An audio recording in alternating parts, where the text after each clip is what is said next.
Good morning, my dear friends. I am Prashant Mahavani and I warmly welcome all of you to StudyIQ. I hope you all are doing good. Let's have a positive start. I would like to ask you a question regarding a thing called offense or offending someone or being offended. I'm not talking about this criminal offense. I'm talking about the more psychological and verbal thing, or maybe many times in written form. People say things to us and normally we think that they have offended us, but the thing is that offense is such a thing that cannot be given.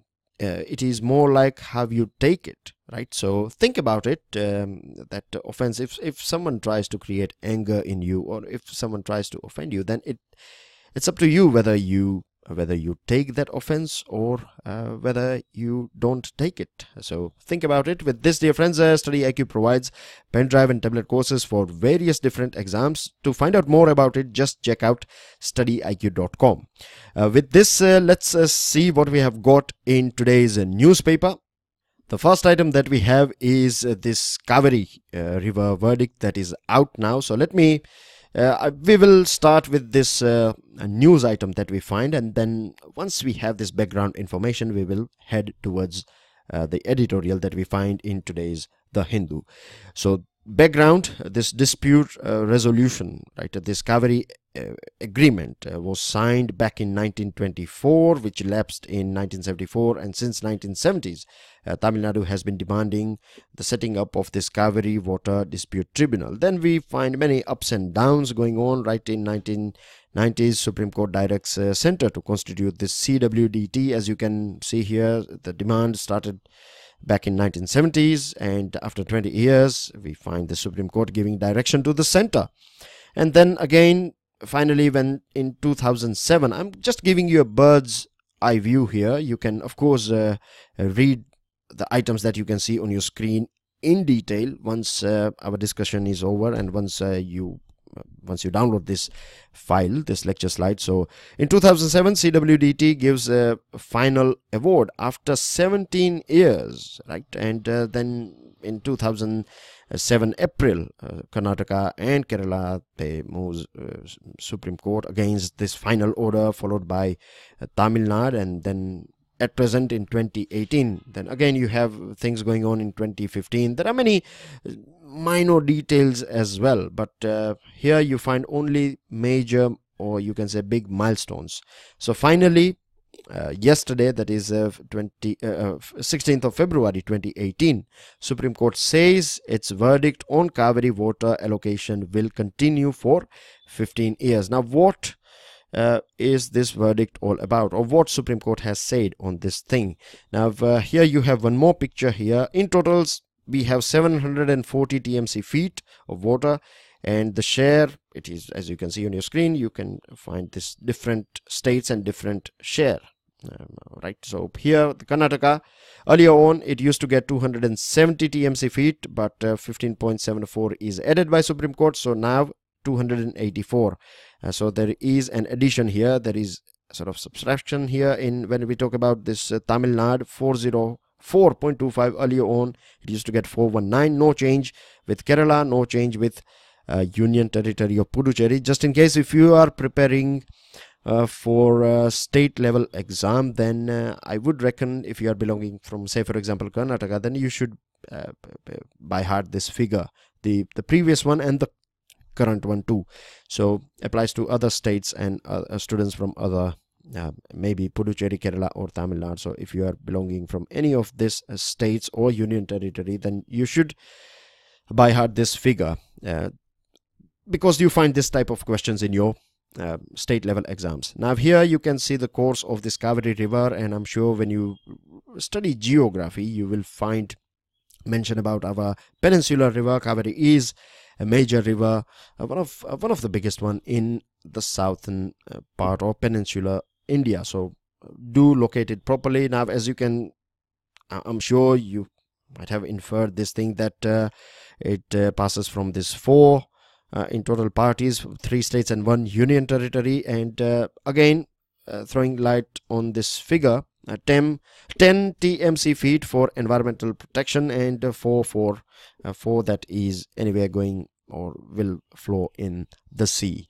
Now the thing is, what is going to be next? Very quickly, the center should frame a scheme within 6 weeks, as per Supreme Court, and they should come out with this Kaveri Management Board CMB, and the composition of this CMB will be that you will have 3 full-time, you can say, experts or members appointed by center, and then you will have representatives of this riparian states. Riparian state basically means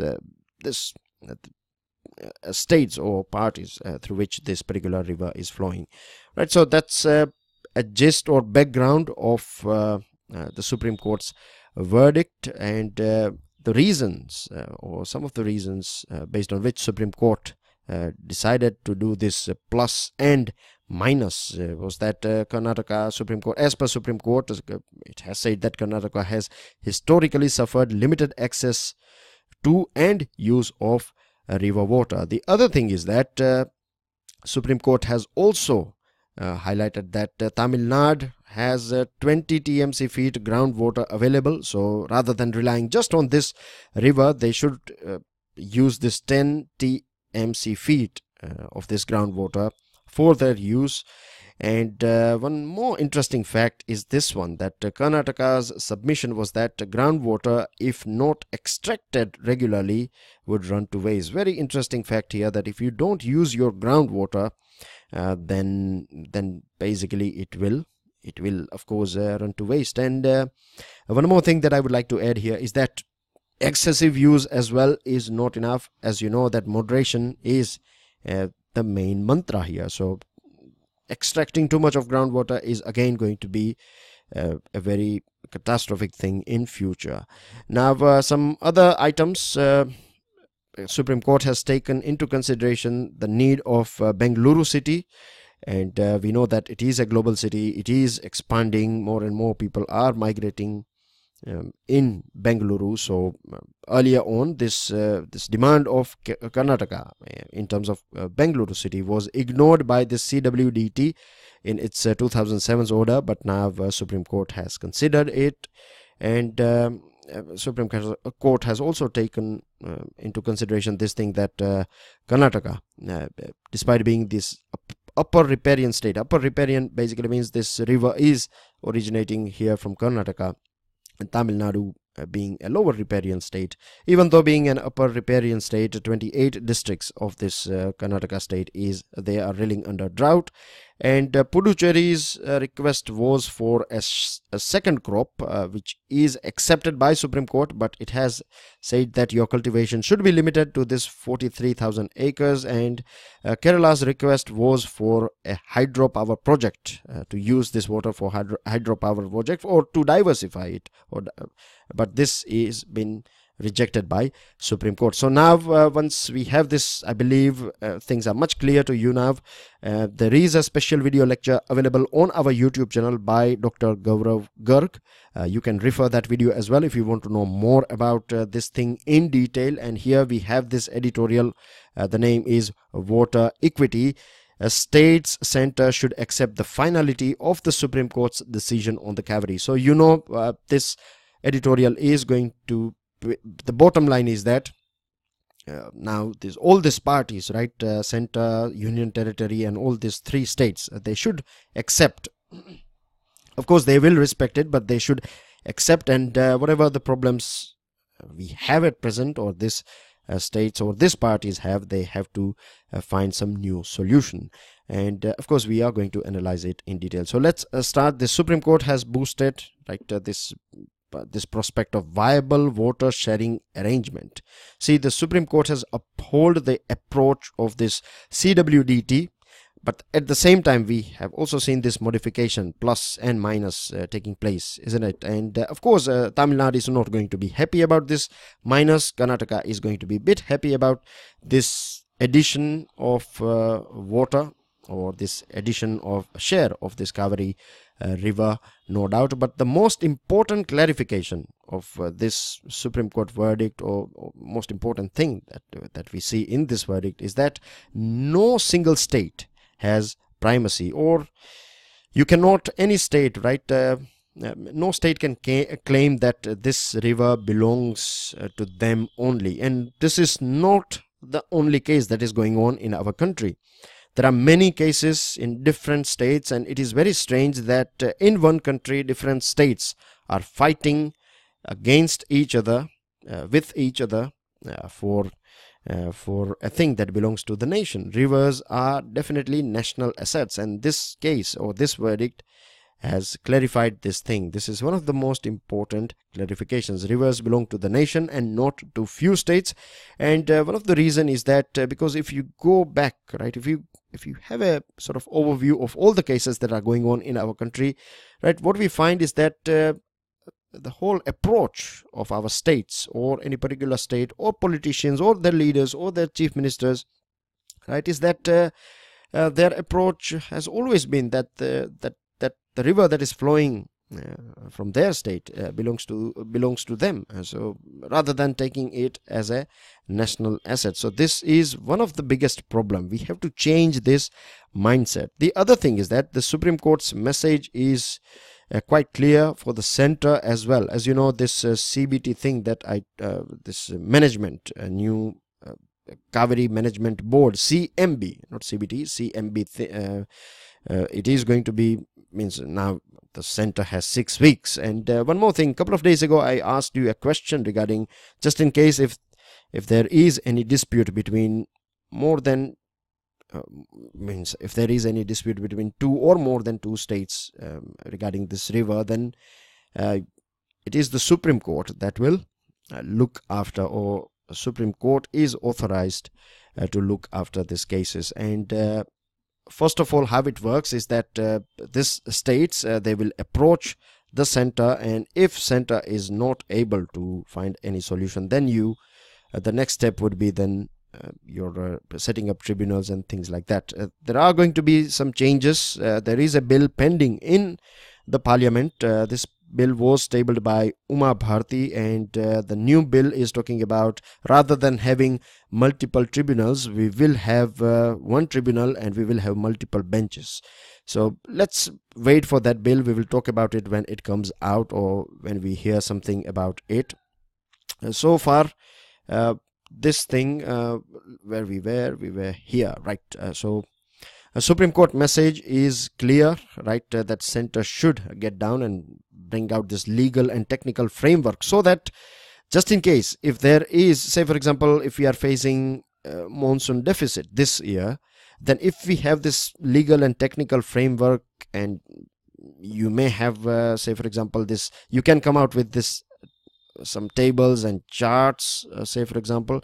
So if you have this much X amount of water in your river, then how much share or how much water will be divided between different states. So this should be something that should be clarified. It is the center that can do it. So this is a thing that we need ASAP. The second thing is Supreme Court has you can say clarified one more confusion, that when it comes to this water sharing, right, equity is and should be at the heart, or it should be at crux, right, at the core of any of these water sharing issues. And balance in demand, genuine demands, and keeping in mind this interests of each state, and then coming out with a pragmatic sharing arrangement is the need of the hour, because climate change is a thing that is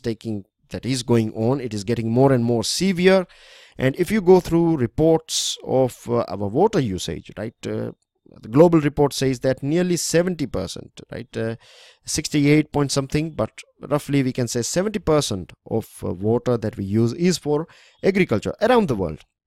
And in India as well, we are using still, right, we are using this pumps and electricity and chemicals and other things. But when it comes to water, our approach is very traditional. So we have to learn from Israel. 70% of our water, if we are using it for agriculture production, then this is, you can clearly say this is not sustainable. This is not viable, right? It will destroy our whole ecosystem.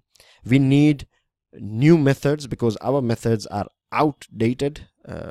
we are using outdated methods when it comes to water usage, and we have to update ourselves. And there are many things that we can learn from Israel. Say, for example, drip irrigation. Now they are using this a thing called they're absorbing moisture from the air, and then they are using these droplets for their agriculture production. So rather than creating a fight on this thing, it is better that we sit down, let's cool down, and then come out with some genuine or some scientific solutions. And there are many best practices going around the world, and we can learn many things from them. So the ball is in the court of center or courts of center and states, and they have to plan ahead. So that's everything that I have to share. I believe that this thing is clear to you now.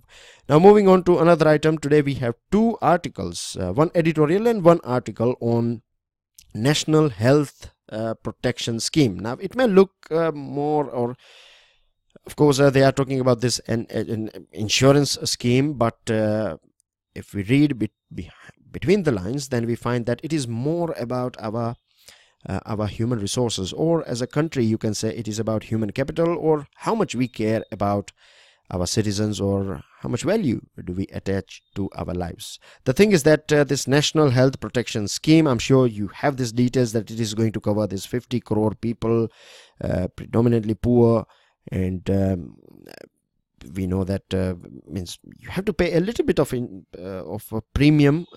Most of the expense of this premium expense will be either covered by state or central government and things like that. Still, this scheme is not launched yet, but the question is that just by providing, or just by lauding this thing, that this is going to be the world's largest health insurance program, and of course the ruling party would be more than happy about it, and the opposition, they are saying that this is all wrong and this is not going to do this and that, etc. Right, we are not into it. We are more about that whether demand and supply, right? The demand, you can say this intervention means if we are just fulfilling this demand side, and if we are not supplying these health facilities, then this scheme, right, you can understand very well that if you go to a hospital, you have insurance cover and everything, but when you approach a hospital, when you find that the facilities that you will get in, say for example government hospitals, they are not going to be up to the mark. If you approach your private hospitals, and if you go through all these figures and things, you will, of course, once we are over with our discussion here, you will find out that even when you approach private hospitals, things are not going to be, or things will not change. You still have to pay some money, or maybe huge amount of money for your health issue. Now this center government, they came out with this RSBY, Rashtriya Swasthya Bima Yojana, and here this article is talking about this Rajiv Arogyasri of Andhra Pradesh government. Now if we go through, or if we analyze these schemes or its implementation, it led to basically both these schemes are about cashless hospitalization, right? And the thing is, they did improve, no doubt, this health care, access to health care, overall access to health care, but they have failed in reaching out the most vulnerable sections of our society. The other thing is that they have led to this unnecessary medical procedures and increased out of expenditure for poor people. Now out of pocket expenditure basically means you are using your own money, right? You have insurance cover, but then as well you have to use your own money. So this is basically called out of pocket expenditure. Or if you don't have any insurance cover at all, and just in case if you fall ill or sick, or if you are suffering from any disease, then you have to use your own money, either by the money that you have in your saving, or you have to sell your property or whatever. So this is basically out of pocket expenditure. I hope this thing is clear. Now a study was done in Gujarat, and as per this study, this RSBY, out of basically patients ended up spending 10% of their annual income, 10% of their annual income, even though they were covered by this RSBY. hospitals still charged them because hospitals were not sure. Most of the hospitals, when I say hospitals, I'm not talking about public hospitals. You hardly find a bed over there. You have to approach most of the time to this private hospitals, and private hospitals are not sure, or they are a bit skeptical when it comes to this RSBI, because they don't know when they are going to receive this money from the government. So they will charge something, or they will take a bite from the patient. The other thing is this Andhra Pradesh scheme, right? Arogyasri, it is found that this outpatient care was the biggest expense. Outpatient care basically means you are not in hospital. Say for example, you are admitted today, but then you are given a leave tomorrow morning, and then you are at your home. So all these tests and other medicine expenses and lab expenses and MRI scan and other things, so all these things fall under this outpatient care. So these expenses were going up under this, or they were not covered. In fact, they are not covered in this RSBI as well, and they are not covered in this newly announced this national health, or you can say Modi care, right? It is not covering this outpatient expenses. The other thing is, between 2008 and 10, private hospitals removed this uterine of thousands of women unnecessarily to make quick buck. So when you are providing a cover, when government is providing a cover, but you don't have that much or that many good government hospitals, you approach these private hospitals, and they will come out with new schemes of making money. So this is going to be a waste of money, people's money, and overall, you can say that this schemes, this RSBI as well as this Andhra Pradesh scheme, this Rajiv Arogyasri, benefited mostly the rich people who were already able to afford this thing. And most of our hospitals, right, private hospitals and big hospitals, are in urban setups. So the scheduled tribes and rural households are typically out of their coverage. Now, another article, this lastly, two things about this thing. First of all, we need good infrastructure, good public health system, and we have to reform our public health system. Only then we would be able to provide anything, or only then we would be able to see some positive results of this newly announced scheme. Now, this article is providing us with many figures, right? So if you want to go through all the figures, if you want the figures, then you know that you can easily access this thing from the hindu.com's website. Go to this article, and if you find that some of the figures are important for you, you can use it. But this article is providing us some examples. These figures are more for examples, so that is the reason I have dropped it, or else this would be more about only figures. So you can go through it. I'm sure you are going to read this article once, so help yourself with it. Now let me very quickly give you the gist of this article. This is again talking about, or criticizing, you can say, or providing us some facts about this NHPS, the newly announced scheme. The only real way to judge, it is saying, a new scheme is to go through all the evidence that we have regarding the earlier scheme. And here predominantly we are using this RSBI. Now RSBI, which was launched in 2008, the main target audience for this RSBI is in fact this below poverty line households. But after 9 years of its implementation, what we find is that only half of this BPL, below poverty line families, have been covered. And if you go through this article, you will find that only 50% are covered, and out of this 50%, only 2% and 3%, or many times some figures are even in 0.%. Only this small chunk of this 50% that are covered out of this 100%. I hope I'm not confusing you too much.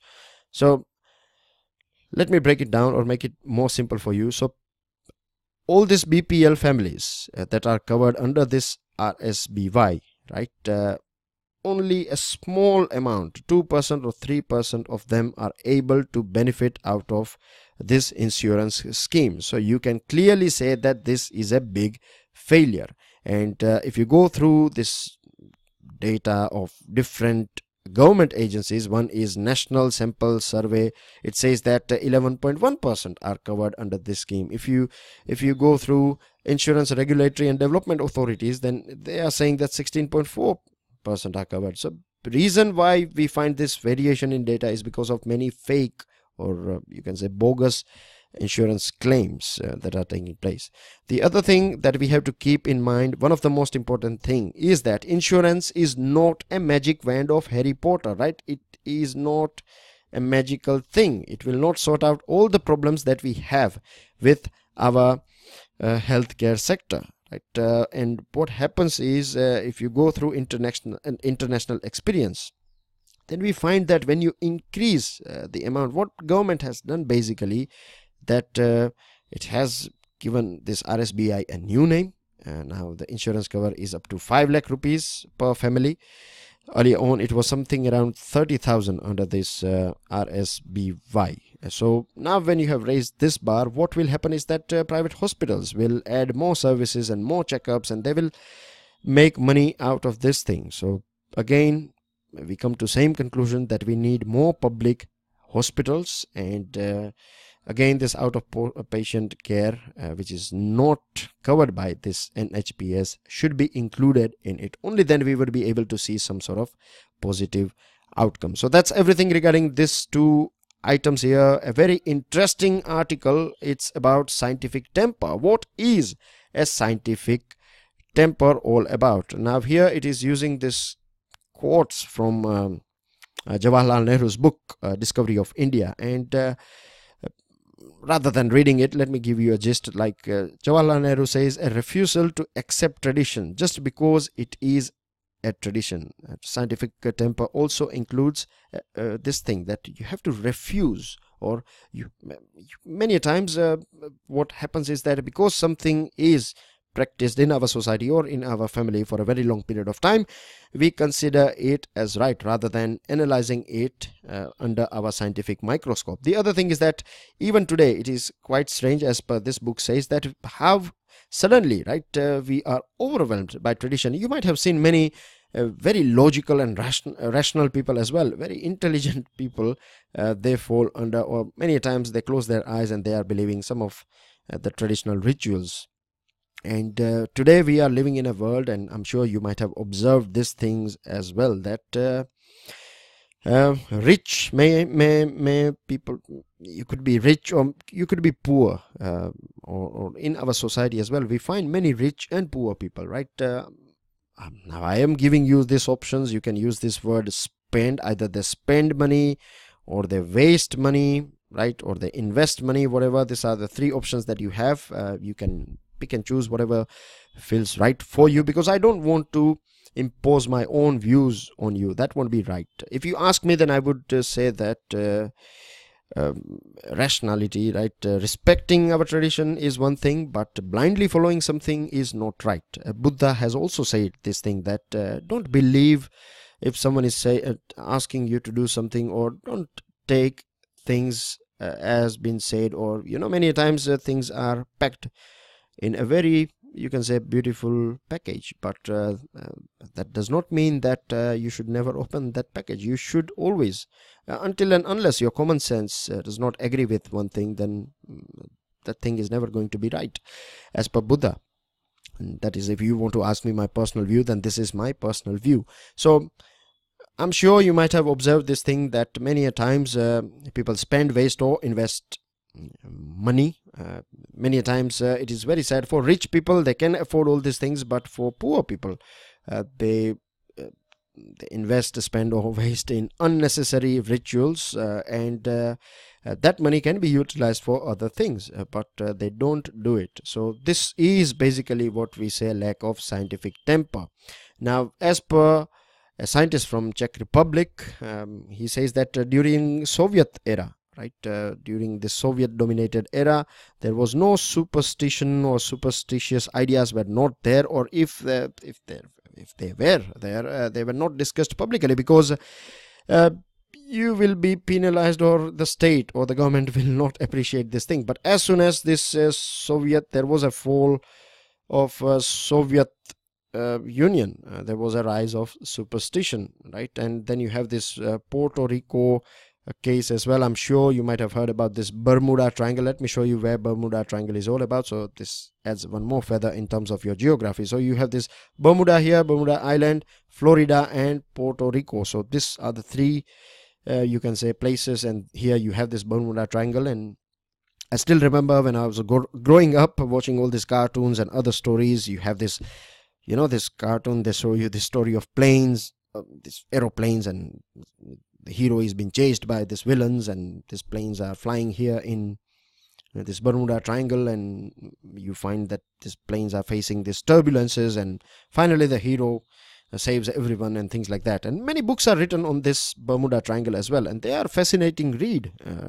They provide you some extraordinary, or you can say very entertaining accounts you find here. But many scientists they have gone through it, and now they have proved that all these stories that we find or in the books written on Bermuda Triangle were inflated stories, or they are in fact inflated story. And there are many other things as well.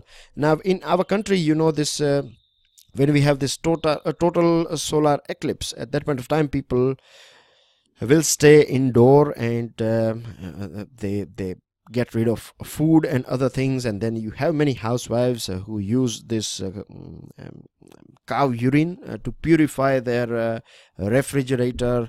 Of course, you cannot chuck your food out, or you cannot throw your food out. So there is a solution. New solution is sprinkle a little bit of water, or cow urine, not water, cow urine on your refrigerator. So this is a thing. But when we see the way this people of Zimbabwe, they celebrate this solar eclipse, they are out, they watch this thing.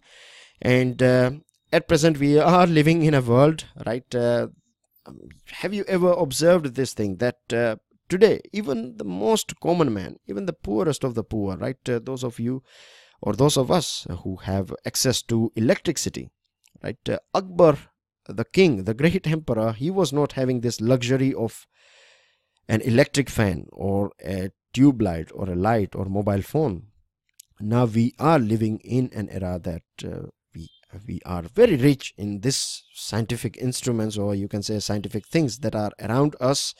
If you compare our cities with this mythological kingdom of this Mahabharata, then you find that tap water was not available at that point of time. And recently we also saw this claim going on in our country regarding this Darwinian theory of evolution is incorrect, and we should not teach our schools or our students, our school students, with this Darwinian theory and things like that. And there was a debate going on around this thing as well. Scientific community was not happy about it. But the thing is that at present we still, right, we are still learning about this origin of life theory, and there are many research works going on in different parts of the world. So whatever we have at present is Darwinian theory, and scientific temper is something that should be, you can say, it should be like a glass that we should be wearing most of the time. So that's everything in today's editorial page. Now let's quickly go through news item very briefly. Right, this is something that on which we will find editorials and articles. A landmark move in poll reforms, or making our election or political parties, or you can say this parliaments and state legislature a bit more you can say corruption free.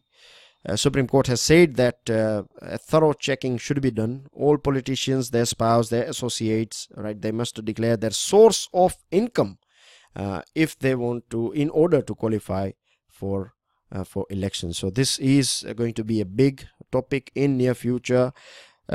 CVC, Chief Central Vigilance Commission, India's apex corruption watchdog, has asked RBI, FM, CVC of CVO of PNB to present a report early next week regarding this 11,500 crore rupees fraud of Punjab National Bank.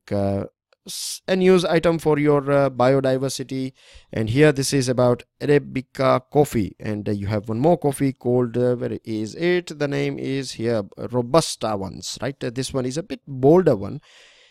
I'm not sure what it means, bolder one. I think it is bit more stronger one. This Arabica one, I have tried it. It is more sweet version. Yes, I agree with this thing. Anyways, this is more about this Western Ghat, and you have big trees here, and in the shade of this big tree you find this Arabica and this Robusta coffee is growing. And nowadays there is a trend of chopping down these big trees to provide more sunlight to this coffee plant. So this is disturbing this wildlife as well of Western Ghats. So just in case if you find a question on this thing, keep this thing in mind. With this, Chandrayaan 2 will be launched in April. This is going to be our second mission, Chandrayaan 2.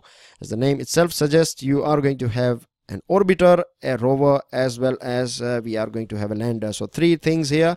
Other details are given here. Interesting fact, Chandrayaan 1 was the first one to discover water on moon.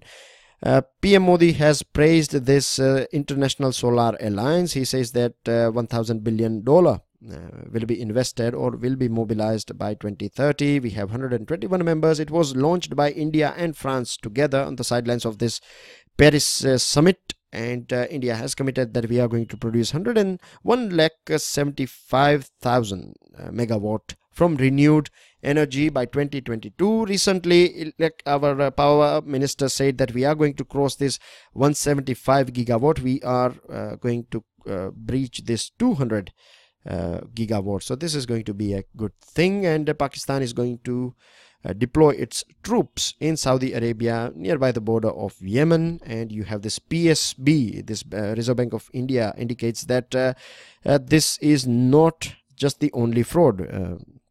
We have 8,670 cases, and total is $9.58 billion frauds going on in our country. So more will come out on this thing.